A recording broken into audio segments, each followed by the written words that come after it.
ప్రయత్నం చేసి ఓడిపో. ప్రయత్నం చేయటంలో మాత్రం ఓడిపోవద్దు.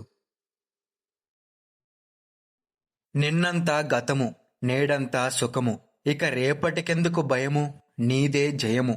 సాగించుము పయనము.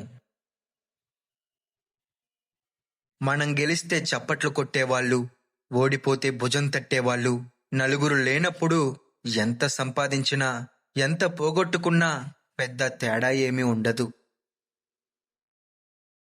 బాధపడటానికి 100 కారణాలు చూపించిన జీవితానికి నవ్వటానికి 1000 కారణాలు ఉన్నాయని నువ్వు చూపించు. నీకు జీవితం ఎంతో అందంగా కనిపిస్తుంది. ఒంటరితనాన్ని కూడా తోడుగా మలుచుకోగలిగినవాడు ఎప్పటికీ ఒంటరి కాలేడు. తప్పటడుగుల బాల్యం, తనివి తీరని యవ్వనం, తప్పించుకోలేని వృద్ధాప్యం, ఈ 3 కలిపితేనే జీవితం.